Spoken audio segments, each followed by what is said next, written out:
Let's talk to Peter Hitchens and see what's going on in his world. Peter, very good morning to you. Morning. The Marxist government, which I think we can both agree is what we have, is not going too well. What's your take on it? 100+ days in. I think there's a strong sign they don't really know what they're doing. There are parts of the government which do, and and actually it's more frightening when they do than when they don't. The Education Secretary, Bridget Phillipson, who's done two extraordinarily ferocious things. One, cancelled an attempt to protect free speech in universities, and the other is pursuing with complete ruthlessness his plan to make independent schools unaffordable to anybody but the super rich. Yeah. She knows what she's doing, and she's doing it, and I think that should make us grateful that the rest of the government is perhaps less good at knowing what it's doing than she is. Yeah. It wouldn't be better for us if they did.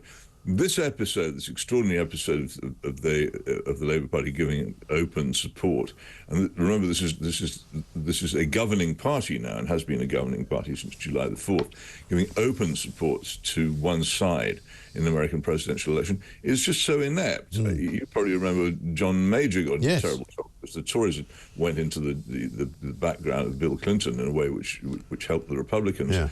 Of course, that didn't work out because they lost. This is tremendously risky to get involved in other people's internal politics, and in my view, completely wrong.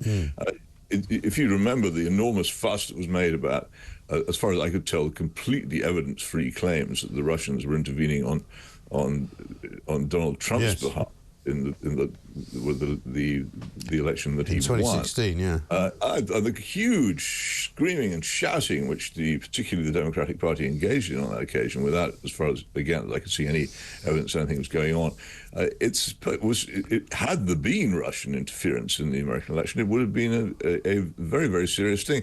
On this occasion, there seems to be a British interference in an American election. Right. However you dress it up and say, well, it isn't really official, they didn't get paid and all the rest of it, it's just extraordinarily unwise, because other countries choose their own governments, and if by any chance, and I don't think it's at all to be ruled out, Donald Trump wins the election, then I think there are bound to be consequences in relations between Britain and the United States because of this. You just shouldn't do it at all. It's just ineptitude. Yes. And a complete, but also, once again, understanding how the world works.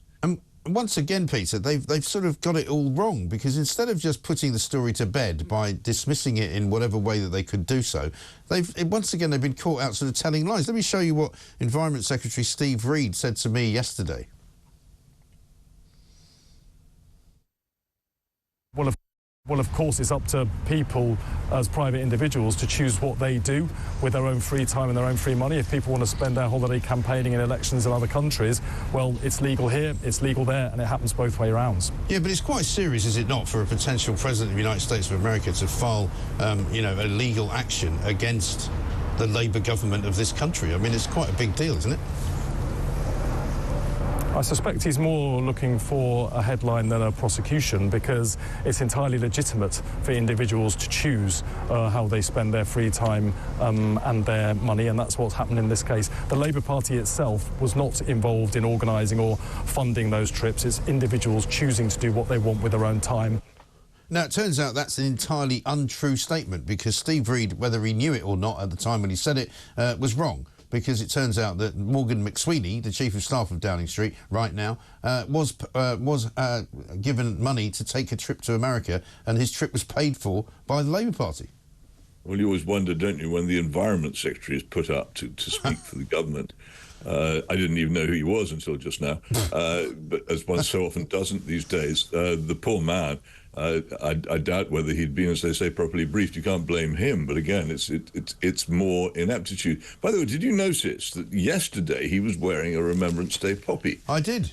I mean, I don't know where one would find one now on what is it, October the 24th? Well, do you know, today supposedly is the launch date, and I've actually got my producer running around trying to find one, because now I've got loads of them at home. I didn't think to bring one in, because they all now, I like to wear the sort of small lapel sort of ceramic ones. Me too. But they put the year on it now, so you look like a cheapskate if you put one on from last year. Absolutely, and quite right. And I haven't seen anybody selling them yet. But right back in the days of New Labour, New Labour was a party which everybody regarded as wholly unpatriotic, with pretty good reason. Yeah. See, during the Cold War, particularly when they were constantly calling for us to disarm in the face of the Soviet menace, pretty much the Labour whips would hand out Remembrance Day poppies to MPs before Prime Minister's question time, so they all wore them. Right. But it just always seems to me to be so insincere when any member of the Labour Party wears a Remembrance Day poppy, because knowing what one knows about the Labour Party and its history, it hasn't really always been on that side of the political argument. No. And now it's compulsory. They all wear the Environment Secretary, what's his name, looks as if someone had ironed it before he put it on. Well, of course, you had the Corbynista. Totally perfect, and with that strange leaf on it, yes, because poppies in real life don't have. No, but there's a sort of the left's favourite word in modern times is performative. That is to say, basically doing things to impress people rather than because you really mean it. There's always been something tremendously performative about the Labour Party's embrace of the Remembrance Day poppy. I have no idea whether the Environment Secretary is privately of deeply patriotic opinions. Yeah. And I suspect he may not be, but my favourite, of course, was... in general, the attitude of the Labour Party has not really been particularly heavily patriotic until they adopted and tried to take over the Union Jack in 1997, and then the Remembrance Day poppy as well. I'm always struck by this. I personally wouldn't think it. I regard myself as patriotic, and I come from a family with a naval and military background, so it matters to me. But I wouldn't consider wearing a Remembrance Day poppy before the beginning of November anyway. It seems to me far too early, and it's just one of those things about modern politics that you have to get used to, that people are performing. Yes, no, you're absolutely right, because they wear a variety of adornments, don't they? You know, they've got the the sort of the AIDS ribbon, or they've got the rainbow, whatever it is. Occasionally, we used to see, I think it was Jeremy Corbyn who kind of invented or was given credit for inventing the white poppy, which of course is for people who don't believe in war, like everybody else does. I respect that, actually. I think if people are pacifists and but they nonetheless want to commemorate the yeah, but they're not pacifists. They're just, again, performance artists. In the Labour Party's case, what they used to be, certainly for most of my time covering politics, was very, very opposed to any serious attempt to defend this country against the Soviet menace. Right. And but also to be shifty about it, because the campaign for nuclear disarmament, which, as you know, had as its policy that Britain should get rid of its nuclear arms while the Soviet Union kept its. Right. One Anthony Charles Linton Blair belonged to parliamentary CND, but when this was discovered, he tried very hard to deny it. Until Michael Heseltine, in a rather brilliant bit of detection, established beyond doubt that he had done. It's a shiftiness. And always, whenever I see Labour MPs wearing the poppy, I always do wonder a bit about this. As I say, no aspersions on the individual who we just watched, no doubt as patriotic as you care to be. But in general, there's something about the way the left now adopts both the Union Jack and the Remembrance Day poppy, which is unconvincing to me. Well, he did also take great exception slightly earlier in the interview when I put it to him that in his quest to clean up the waterways of this country, he might be considered to be slightly tainted by the fact that he'd accepted 2 free tickets to a football match paid for by a water company. He said to me, and he said, no, that's completely wrong. I was not paid for, the tickets were not paid for by a water company, they were paid for by a telecoms company. And when I pointed out that the telecoms company was 75% owned by the water company, he sort of still said, no, that's not the point. And I said, well, surely you see the point is that you've taken the free tickets. Why have you done that, you know?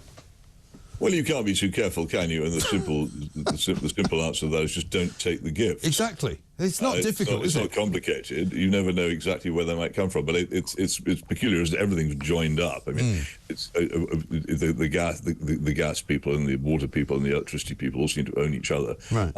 And they like to take politicians to events and give them freebies, and you know they do it for a reason.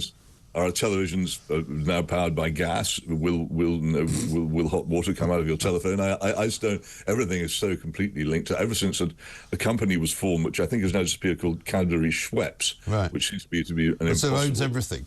a rather worrying mixture of things.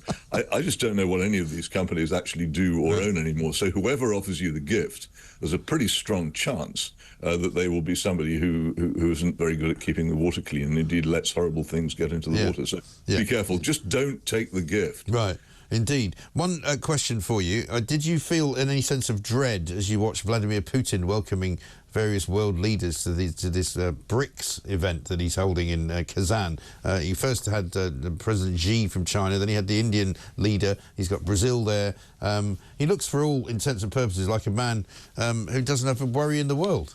Well, he does, of course, have worries, and his repressive apparatus in Russia has grown considerably worse in the past few years. It's got from what was sort of vaguely sinister and unpleasant to really quite revoltingly repressive. So he obviously does have worries, and there's no question about that. But on the other hand, we do have to remind ourselves that there is another world beyond the Western alliance of countries which simply don't accept the attitudes and ideas which we have, and that part of the world, particularly now with the huge power of China and enormous repressive dictatorship behind it, is going to be significant in world affairs. So that must worry us. There's been a great failure, it seems to me, in the Western world in actually expanding its influence by example. And I think the choice of the path of confrontation and war, which I believe has been taken in Washington, has made that worse. But no, I think it's something to make you think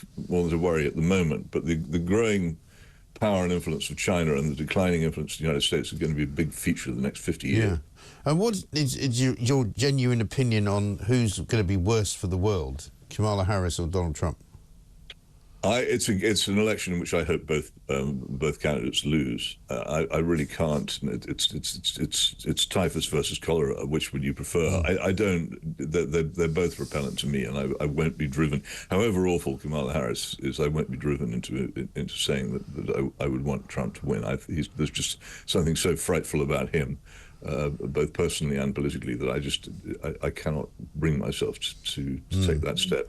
If only they could both lose, that would suit me fine. Yes, but that would leave us with Joe Biden, I suppose, still sitting there for another few years. Well, I mean, he can do less harm than either of the other two, I suppose. Maybe so. Peter, good to talk to you. Thanks very much indeed. Peter Hitchens, columnist at the Mail on Sunday, of course.